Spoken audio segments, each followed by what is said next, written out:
Olá pessoal, vamos conversar hoje sobre o Banco Central dando continuidade às nossas aulas de direito financeiro. Deixa eu tirar minha água daqui para vocês não ficarem vendo que não precisa. Tá? Eu peço que vocês adotem a seguinte metodologia. Acompanhem a nossa aula de hoje, videoaula curtinha que vai ser, pretendo, se Deus quiser, não me alongar no tempo, pela leitura dos slides que já estão disponibilizadas para vocês no AVA. Vamos lá, Banco Central. Importante ressaltar o lugar privilegiado que se encontra o Banco Central no sistema das finanças públicas e particulares.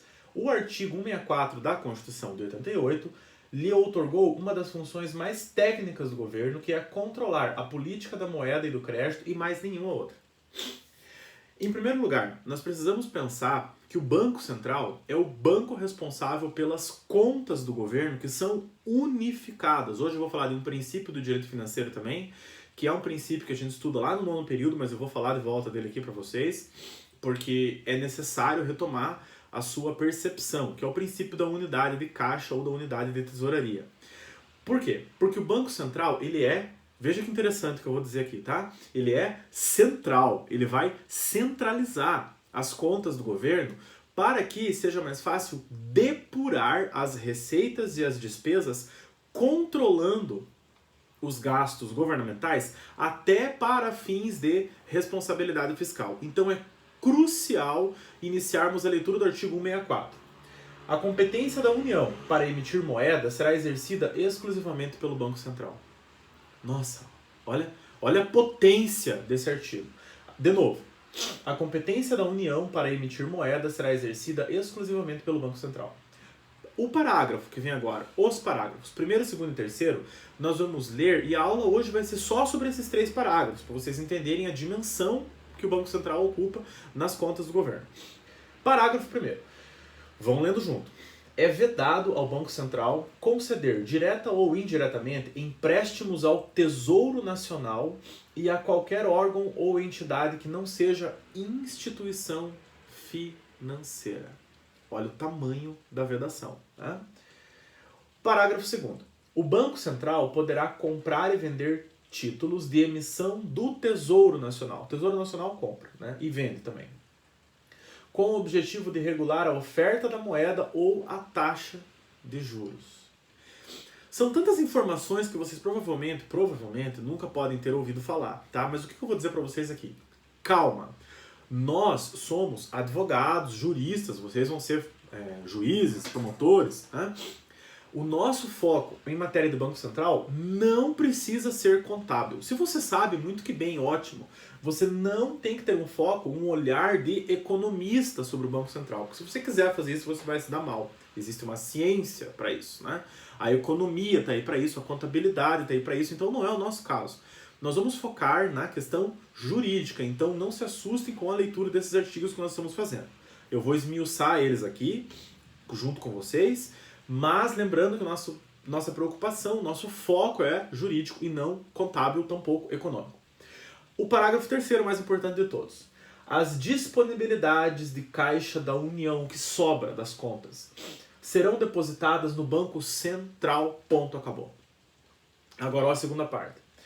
As dos estados, do Distrito Federal, dos municípios e dos órgãos ou entidades do poder público e das empresas por eles controladas em instituições financeiras oficiais, ressalvados os casos previstos em lei. Uau! Então, União, tudo no Banco Central, estados e municípios e empresas por ele controladas em instituições financeiras oficiais, só isso e mais nada, né? Lembrando que recente reforma introduzida pela emenda 109 de 2021, que foi o caso da Covid, né? Acresceu o artigo 164A na Constituição e vocês vão começar a entender a matéria a partir dos 4 minutos agora.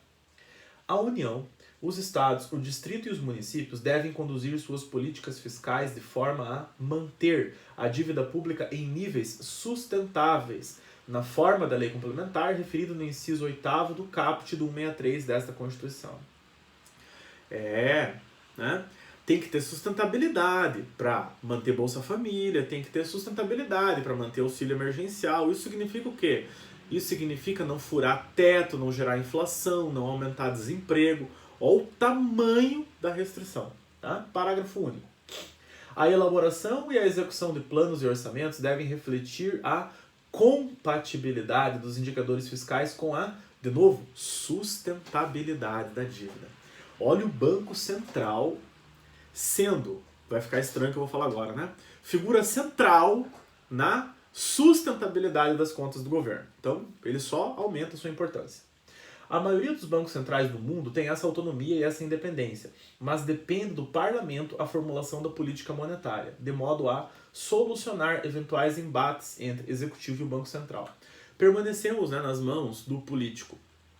Claro, por exemplo, se o governo investe mais na taxa Selic, que é aquela taxa dos bancos, já vamos falar dela também, das operações que as instituições financeiras fazem durante o dia, significa dizer que o banco está preocupado em pagar juros para os bancos. O governo está preocupado em pagar juros para os bancos. E que diferença isso faz? Né? Isso desonera a responsabilidade fiscal do banco, mas em termos de política social e não econômica e fiscal. Qual é o impacto disso? Né? Vide Brasil 2021, gasolina no preço que está, e vocês podem ter uma série de outras conclusões. Bom, então o que é o Banco Central? Trata-se de uma autarquia com atribuição exclusiva para emitir moeda, dotada de elevada tecnicidade, ele faz contas, ele não precisa ter opinião política. Por que ele é um órgão muito técnico? Porque ele tem que fazer a continha. Fechou no azul, no vermelho. Fechou no vermelho? Pé, toca a sirene. Fechou no azul? Toca, ninguém está aqui para fazer amizade. Tá? Ele visa evitar abusos em matéria monetária. Não é o quarto poder ou órgão constitucional, pois não foi criado pela Constituição de 78 com esse fim. E não elabora com autonomia a política financeira. Mas é quase, tá? Eu tomo a liberdade de discordar aqui, não discordar, mas de fazer essa observação no posicionamento do autor, porque ele é quase. O 84.14 da Constituição diz: compete ao Presidente da República nomear, após a aprovação do Senado Federal, o presidente e os diretores do Banco Central. Essa nomeação compromete, de certo modo, a sua independência, claro, aliado ao fato de se submeter a normas aprovadas pelo Congresso Nacional, muitas vezes sem o preparo evidente que o trato das questões monetárias demanda. Eu trago para vocês o 84 ali, né? Para vocês verem que a política monetária ela é influenciada pelo chefe do Poder Executivo, mas isso não retira a tecnicidade das decisões do Banco Central. Compete privativamente ao presidente, ao 14, nomear após aprovação pelo Senado, ministros do Supremo Tribunal, dos tribunais superiores, os governadores de territórios, o procurador-geral da República, o presidente e os diretores, o presidente e os diretores, o presidente e os diretores do Banco Central e outros servidores quando determinado em lei. Muito bem. Quais são as funções, então, do Banco Central? Primeira, emissão de moeda. Não se incluem entre a moeda os bilhetes e os títulos de crédito. Moeda, o que é? Moeda é dinheiro. Tá? Compreende o poder de cunhar a moeda. O Banco Central ele vai criar a moeda, ele pode fazer isso. Né? E se ele fizer muito, ele tem um problema, que é a inflação. Se ele fizer pouco, ele tem um problema maior ainda. O artigo 48.14 dá ao Congresso o poder de dispor sobre a moeda e seus limites de emissão. E o inciso 2 do mesmo artigo confere o poder de dispor sobre emissões de curso forçado. Por sua vez, o 21.7 confere à União a competência para emitir moeda. No que diz respeito, atenção aqui, a cunhagem da moeda, a exclusividade é da Casa da Moeda. Vão assistir La Casa de Papel. Eu confesso que eu assisti 2, 3 episódios e perdi totalmente a paciência. Aí o roubo perfeito, tá bom, né? Mas tudo bem, quem gosta, com todo respeito, é que eu não tenho paciência quando demora muito para se desenrolar. Então vamos lá. No que diz respeito à cunhagem da moeda, a exclusividade é da Casa da Moeda, que é uma empresa pública federal de atividade industrial criada pela 5895 de 1973. Eu peço destaque nessa última parte aqui da nossa informação dos slides. Qual é a natureza jurídica da Casa da Moeda? Ela é uma empresa pública federal. A Casa da Moeda é uma empresa pública federal. Segunda função do Banco Central: compra e venda de títulos do Tesouro Nacional. 164, parágrafo 2º. Vamos dar uma lidinha de novo no 164, parágrafo 2º? Vamos. O Banco Central poderá comprar e vender títulos de emissão do Tesouro Nacional, com o objetivo de regular a oferta da moeda ou a taxa de juros. Antes de eu ler isso aqui para vocês, vamos conversar um pouquinho sobre o que é a taxa de juros. A taxa de juros é calculada através do Selic, Sistema Especial de Liquidação de Custódia. Trata-se de uma forma de registro escritural de débitos e créditos e operações financeiras utilizadas pelos bancos de liquidação de títulos, depósitos de cheque, etc. Atenção aqui. É um sistema informatizado do Bacen, onde são registradas todas as operações de créditos e débitos feitas apenas entre bancos e demais instituições financeiras credenciadas. Os bancos mexem com o quê? Com dinheiro. Ora, novidade, né? Inventei a roda agora. Quem controla e quem fiscaliza e quem faz o monitoramento dessas receitas? A Selic, a taxa Selic. Seu funcionamento é semelhante ao sistema de compensação de cheques, com a diferença de que se volta para os títulos públicos. 1000% de atenção aqui agora. Pelo Selic, é possível calcular a média dos juros que o governo paga aos bancos que lhe emprestam dinheiro. Banco empresta dinheiro para o governo. É bom emprestar dinheiro para o governo? Não. É maravilhoso emprestar dinheiro para o governo. Bom é sorvete de chocolate. Na verdade, o meu é sorvete de flocos, meu preferido. Eu sei que não é um gosto muito requintado, mas bobagem. É melhor do que o sorvete de flocos. Por quê? Porque você vai ter a garantia do recebimento. Mas o recebimento com pagamento de juros. Quanto mais altos os juros, mais alto é a Selic, governo de direita. Tá? É isso. Eu tenho que falar o português bem claro. Não é crítica. Eu tenho que falar o português bem claro para não restar dúvida. Essa média é a taxa... Pelo Selic é possível calcular a média de juros que o governo paga aos bancos que lhe emprestam dinheiro. Essa média é a taxa over Selic, que serve de referência para o cálculo de todas as outras taxas de juro do país. Então, aquele dinheirinho que você tem investido lá, se ele varia conforme a Selic, é o quanto que o governo está pagando de juro para os bancos na operação diária que os bancos estão realizando com dinheiro que emprestaram para o governo. Tinha que ter efeitos especiais agora no meu vídeo. Parabéns, né? O governo de esquerda mexe nisso aqui, afeta a vida dos investidores, altera a vida dos banqueiros e é por isso que uma pedaladinha fiscal gera impeachment. E tudo que o governo fez até agora não aconteceu nada, porque quem manda no Brasil é o presidente? É o Congresso? Não. São as grandes empresas e os bancos. Acho que eu não estou falando novidades, né? Então, veja só, letra B. Voltando à função do Banco Central. Compra e venda de títulos do Tesouro Nacional. 164, parágrafo 2º. Operações de open market, com o objetivo de regular a oferta da moeda ou taxa de juros. Taxa de juros é a taxa Selic. Nessa hipótese, quando há necessidade de menos dinheiro em circulação, o Bacen vende títulos. O Bacen observa, tem muito dinheiro, isso vai fazer mal. Nós não temos tesouro nacional para sustentar toda essa moeda. Vende título. E aí, o particular vai lá e pode comprar também, né? E o faz inverso, caso queira aumentar o volume de dinheiro em circulação. Compra títulos. O que o Bacen não pode é financiar o déficit público com essas operações. É bom registrar que a Lei de Responsabilidade Fiscal vedou o Bacen de emitir títulos da dívida pública a partir de 2 anos após a sua publicação. Lá na Lei de Responsabilidade Fiscal. Né? Então, por exemplo, assim, um exemplo aleatório. Determinada empresa, o Banco Central não pode fazer isso, determinada empresa, ela está com uma dívida de 800 bilhões de reais. Ela emite um título dessa dívida.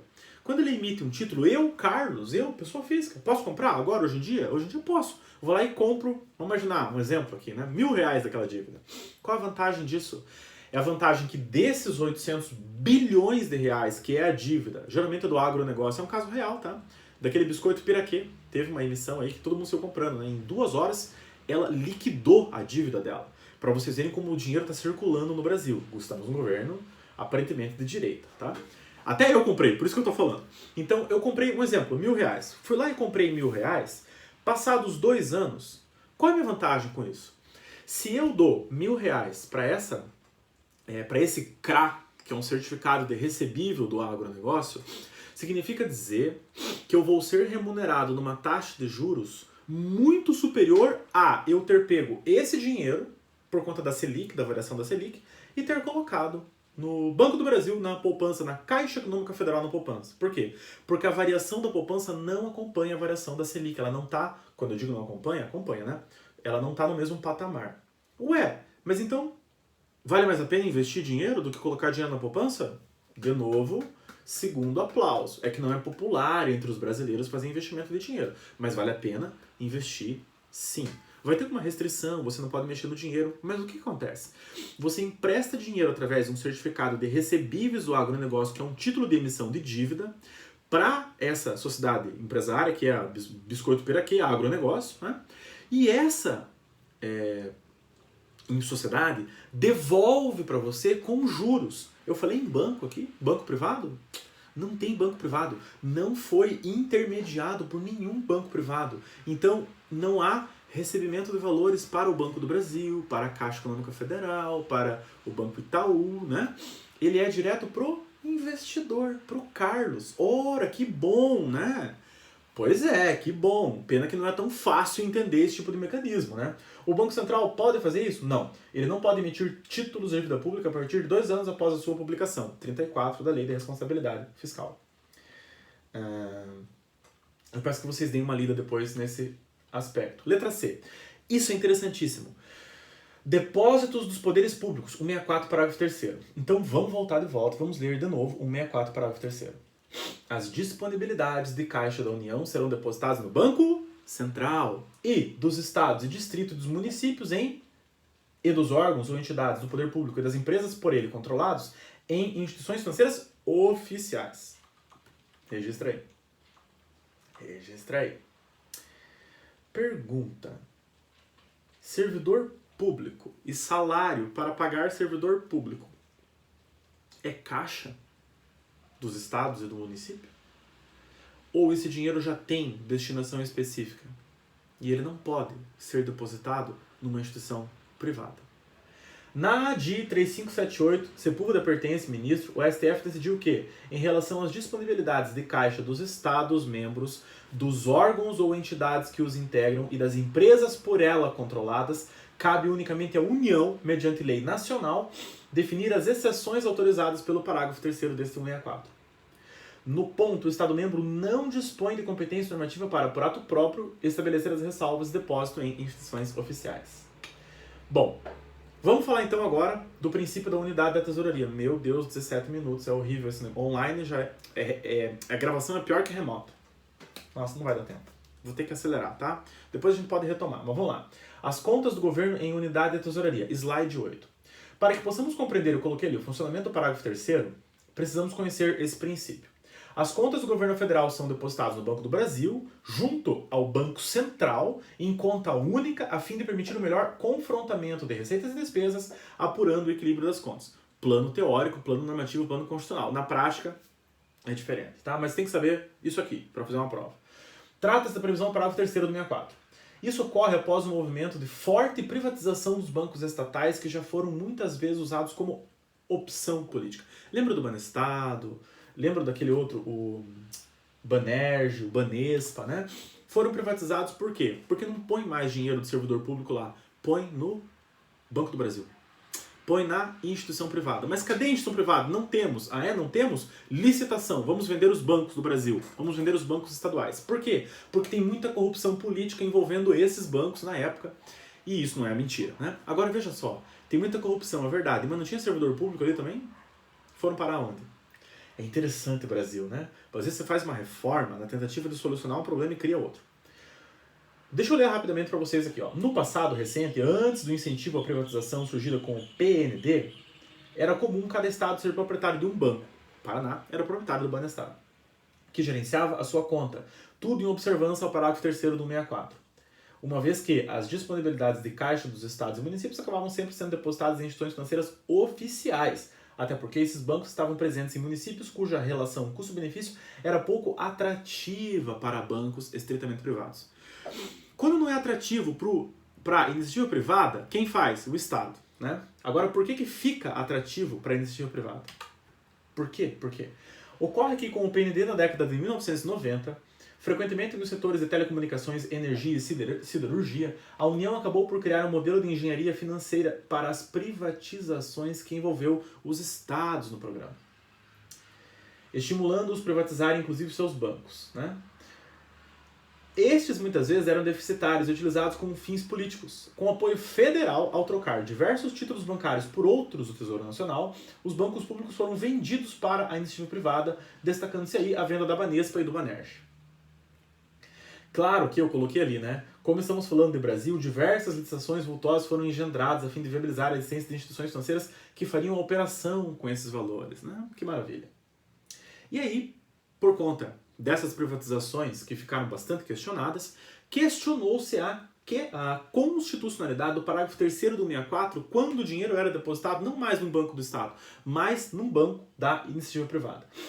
E o Supremo diz assim: o depósito de salário ou de remuneração de servidor público em instituição financeira privada não viola o parágrafo 3º do 164, pois não se enquadra no conceito de disponibilidade de caixa. Não é um dinheiro que o Estado pode fazer o que quer, porque já tem destinação específica, o pagamento do servidor público. Por isso, privatiza tudo. O Supremo ajudou, né? Aí vocês dão uma lidinha no voto do ministro Eros Grau. Eu não tenho tempo, não vai dar, o vídeo não era para chegar nem em 21 minutos. Aqui nesses outros aspectos, fazendo um destaque apenas das contas da Previdência Social, pulando lá para o slide 12, né? Atenção especial foi dada pelo legislador às contas da Previdência Social. No ponto, o artigo 43, parágrafo 1º da Lei de Responsabilidade Fiscal traz importante exceção ao aludido princípio, quando veda a unificação, o princípio da unidade de tesouraria. Ele fala, não, tudo tem que estar na mesma conta, salvo contribuição e recursos para a Previdência Social. Por quê? Por razões de controle, né? Fica mais fácil controlar. Aqui é só conta da Previdência, não tem contas do governo junto. Por favor, leiam o 43, tá bem explicadinho ali, parágrafos 1º e 2º e os incisos desta exação legal. Né? Deixa eu ver o que mais, acho que só. Tem uma questãozinha que é para você assinalar a incorreta. Então, a incorreta é a letra C. Em nenhuma hipótese poderá o Banco Central, na medida que ele é defeso conceder empréstimo à União, comprar títulos de emissão do Tesouro Nacional. Vejam, por isso que eu falo, nossa preocupação é jurídica. A questão do MPF, do slide 14, perguntou o que aqui? Perguntou a redação do parágrafo 2º, né? Deixa eu até voltar aqui. Aí, ó, o Banco Central pode comprar e vender títulos de emissão do Tesouro Nacional. E a questão fala aqui, o Banco Central não pode, em nenhuma hipótese. Por isso, ela está incorreta. Se você ler a outra, ó, é de competência da lei complementar, letra A, a competência da União para emitir moeda será exclusivamente pelo Banco Central, tudo certo. As disponibilidades de caixa da União serão depositadas no Banco Central. Por isso que, o que a gente tem que pensar? Para entender do Banco Central, tenta ao máximo entender o artigo 164 da Constituição. Depois, a Lei de Responsabilidade Fiscal fala no artigo 7º do resultado do Banco Central do Brasil apurado após a constituição ou reversão de reservas constitui receita do Tesouro Nacional e será transferido até o 10º dia útil subsequente à aprovação dos balanços semestrais. O que é isso? Isso é transparência das atividades do Banco Central. Transparência é a regra, não obscurantismo, não nada secreto.